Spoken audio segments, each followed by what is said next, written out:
Avec qui aime-t-on jouer finalement dans une partie de jeu de rôle, mesdames et messieurs? Qu'est-ce qu'on attend des autres? Qu'est-ce que c'est les comportements qu'on apprécie à la table, ceux qu'on apprécie moins?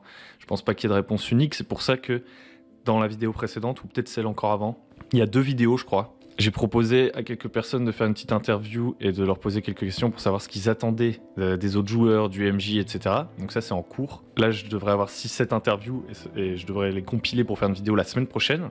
Et dans ces vidéos, je laisse parler les gens, quoi. Et je me suis dit, moi aussi j'ai envie de me prêter à ce petit exercice. Et donc en amont, je vais répondre aux questions que j'ai posées à ces personnes, en fait, dans cette vidéo.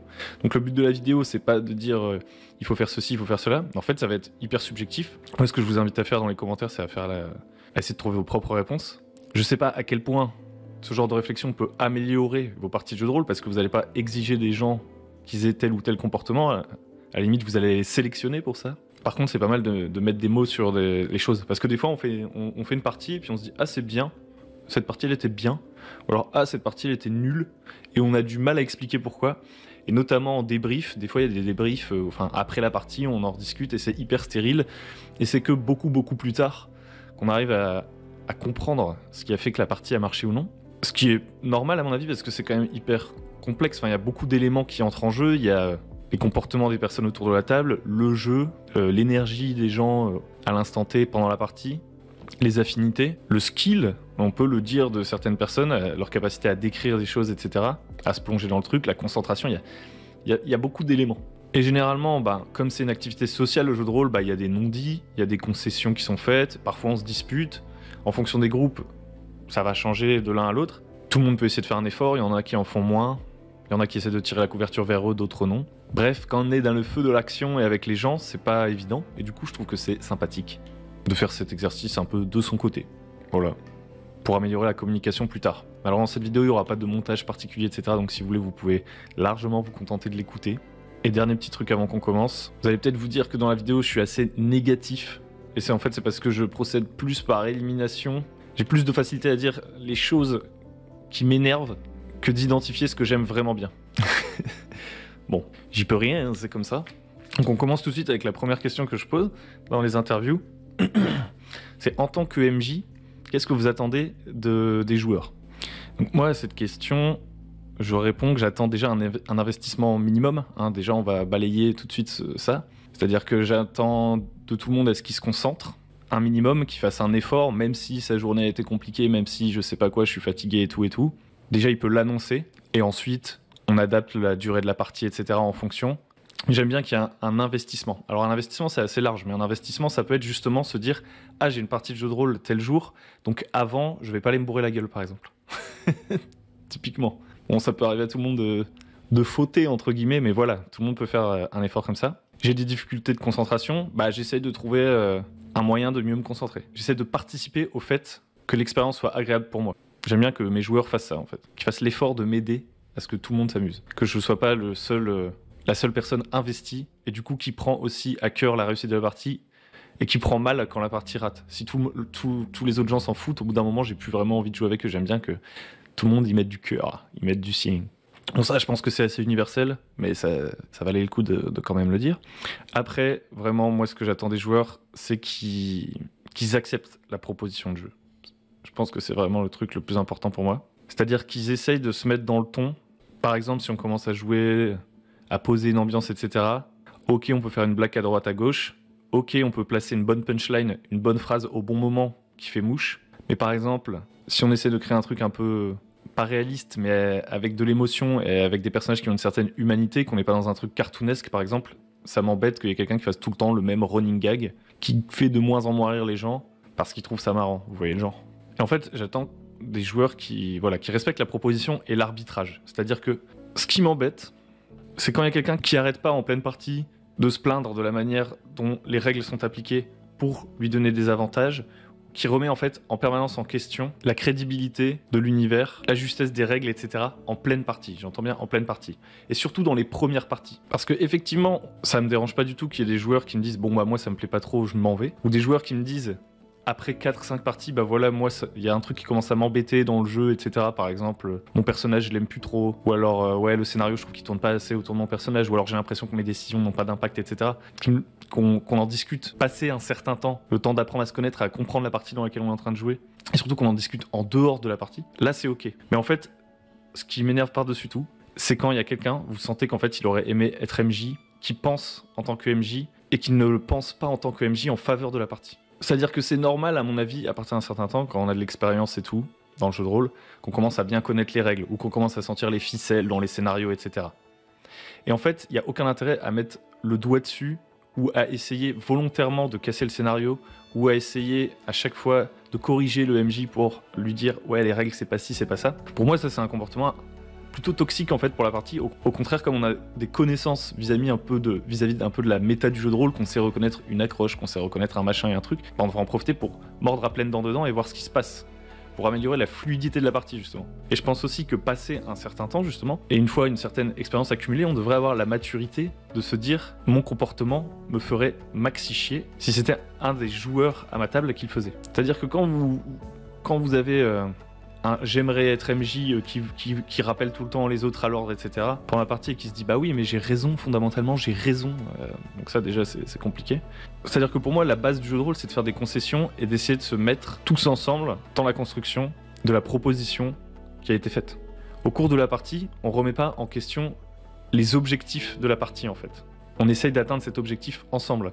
Si la partie a été annoncée comme un peu linéaire, et qu'il y a quelqu'un en pleine partie qui fait remarquer que c'est linéaire et que ça lui va pas, pour moi, ce gars-là, il s'en va et il va jouer au bac à sable s'il a envie.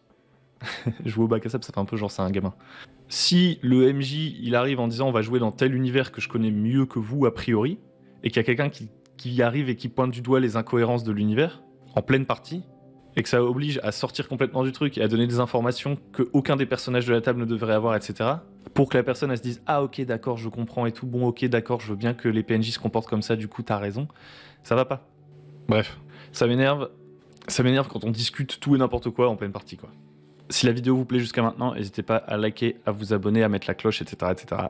Vous êtes sur le bon MJ, si vous abonnez vous serez alerté des futures vidéos et c'est plein de vidéos qui parlent de jeux de rôle donc ça c'est cool.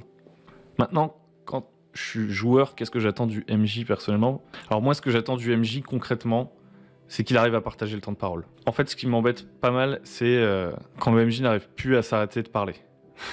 C'est-à-dire que je préfère qu'on arrive à me poser une bonne description courte, plutôt qu'on me raconte pendant 50 ans les détails du lieu dans lequel je viens d'entrer. Et les émotions ressenties, et les bruits, et tout et n'importe quoi.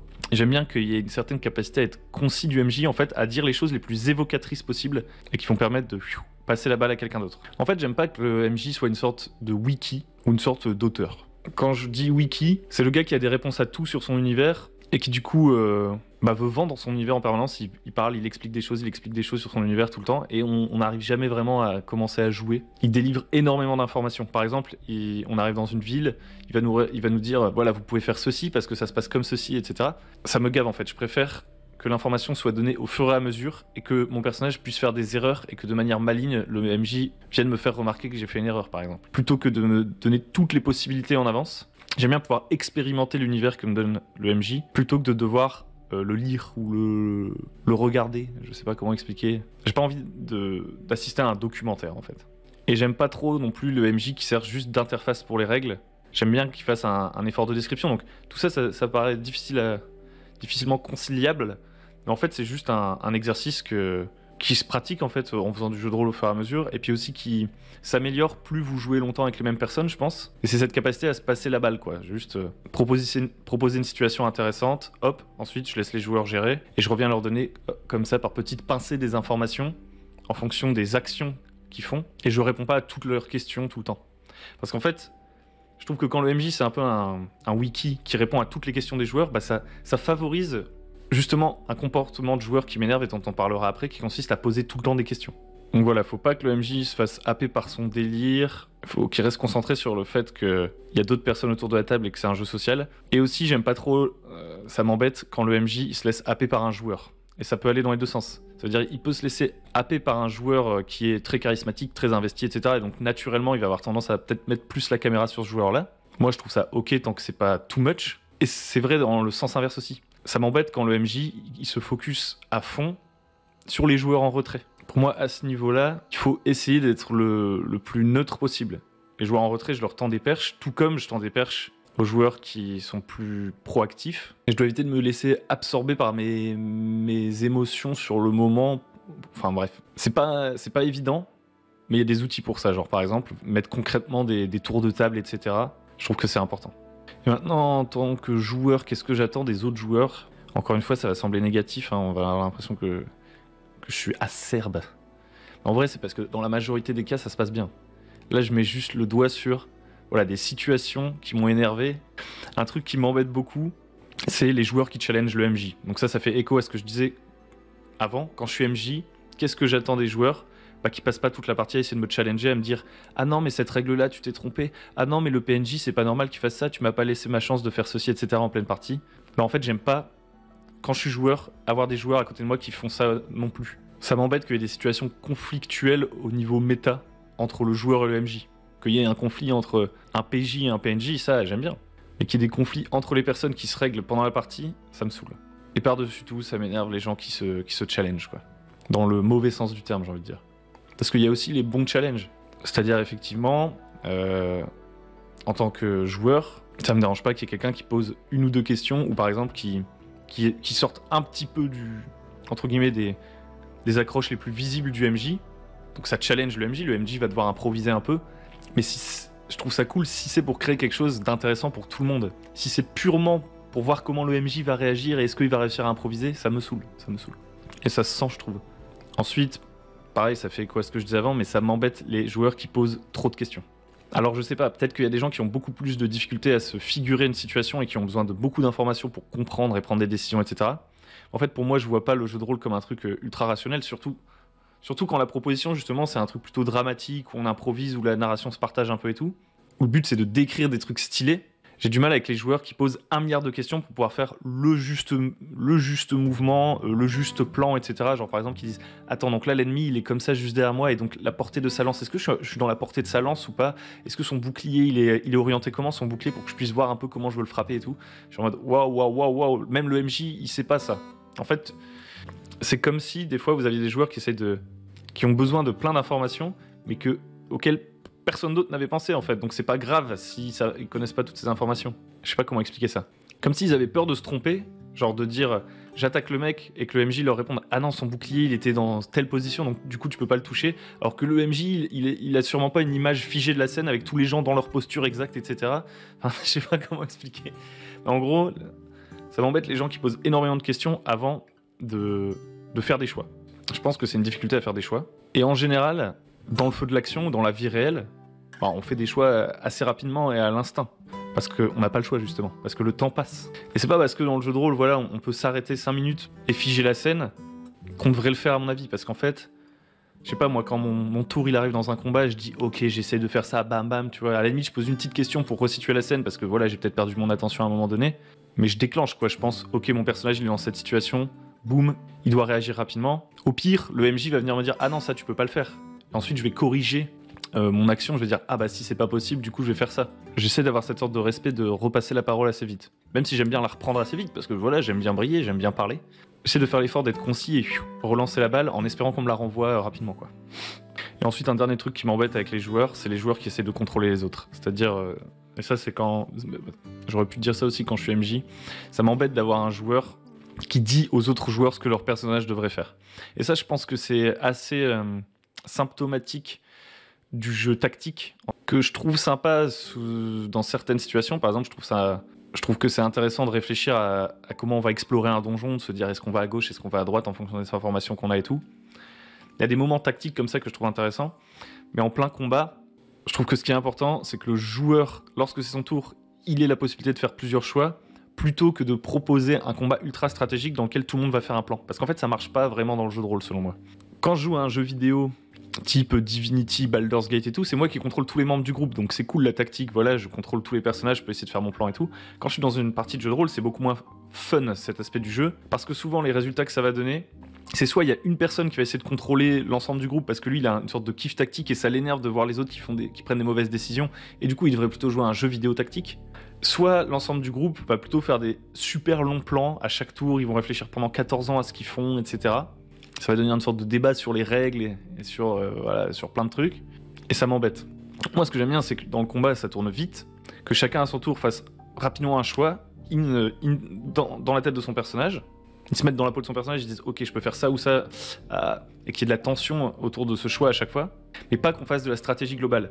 Et du coup, ça m'embête quand il y a un joueur qui, par volonté de gagner entre guillemets la scène, en combinant les capacités de chacun et tout, peut-être parce qu'il connaît mieux les règles ou parce que c'est plus son style de jeu, bah il commence à dire à quelqu'un d'autre qui est un peu hésitant, ah bah tu devrais faire ça, ah bah tu devrais faire ça, et qui prend le contrôle un peu de cette personne. Je sais pas si vous voyez ce que je veux dire.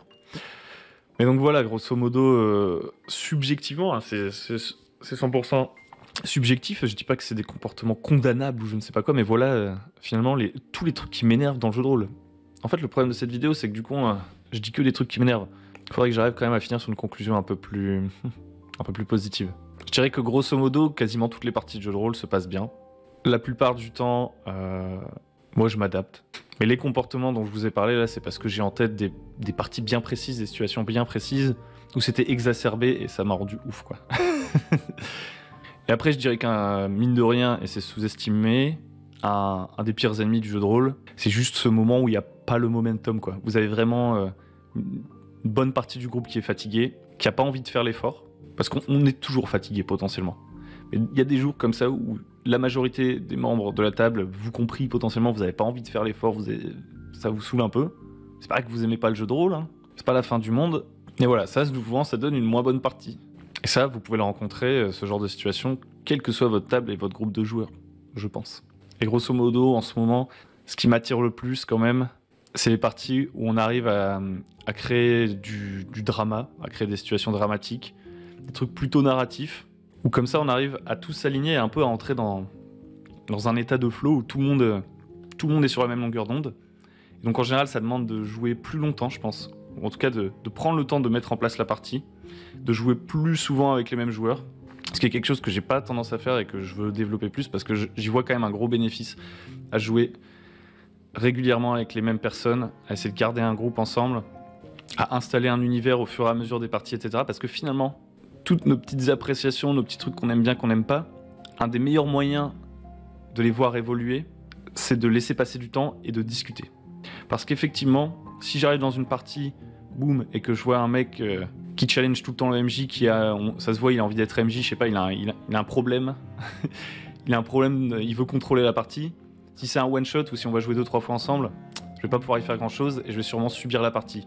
Et je suis pas sûr que j'ai un énorme intérêt à venir lui rentrer dedans et lui dire « Mec, change ton comportement, c'est insupportable et tout », parce que je vais peut-être pas rejouer avec. Donc c'est plutôt soit je prends sur moi et je continue à jouer, soit je me casse. Sur des courtes échéances comme ça, on peut pas faire évoluer énormément les choses. Mais si on se met un peu dans une sorte de projet, mine de rien, sans être ultra formel, hein, mais qu'on se dit voilà, on essaie de jouer régulièrement ensemble les gars et tout le monde va faire des efforts un peu plus naturellement je pense. Et puis on peut surtout faire des feedbacks un peu plus courts, un peu moins agressifs et essayer de faire évoluer les choses avec le temps plutôt que d'arriver, de taper du poing sur la table, faire il faut qu'on parle, c'est un happening.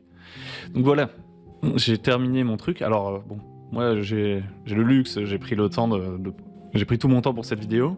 Les personnes qui vont répondre à ces 3 questions dans la vidéo interview de la prochaine fois, elles ont un temps beaucoup plus court, mais ce qui va être intéressant, même si elles vont peut-être avoir moins le temps de développer leurs pensées pendant longtemps, c'est qu'on va pouvoir par contre mettre en parallèle leurs attentes et réaliser à quel point on n'attend pas tous la même chose du jeu de rôle. Grosso modo, des premières interviews que j'ai faites, là, les participants, ils arrivaient plutôt avec des réponses positives, c'est-à-dire ils disaient ce qu'ils aimaient voir. Moi, j'ai vraiment plutôt été sur ce que je n'aime pas voir. Mais c'est parce que finalement, j'aime bien voir beaucoup de choses, j'aime bien tester plein de trucs différents. Donc voilà, ça permettra aussi de nuancer, de voir une autre manière de répondre à ces questions. Moi, je suis cynique, je suis terrible, je suis méchant. Bref, cette vidéo se termine ici. Merci de m'avoir écouté. N'hésitez pas à liker, à vous abonner, à venir sur le Discord. Et surtout, dans les commentaires, à justement essayer de répondre à ces 3 questions. Quand je suis MJ, qu'est-ce que j'attends des joueurs? Quand je suis joueur, qu'est-ce que j'attends du MJ? Et quand je suis joueur, qu'est-ce que j'attends des joueurs? Je sais que c'est un peu réducteur parce qu'il y a des jeux où il n'y a pas de MJ, où c'est un peu plus compliqué. Mais voilà. Sur ce, je vous souhaite une très bonne journée, une bonne semaine, bon jeu. Bisous. Ciao.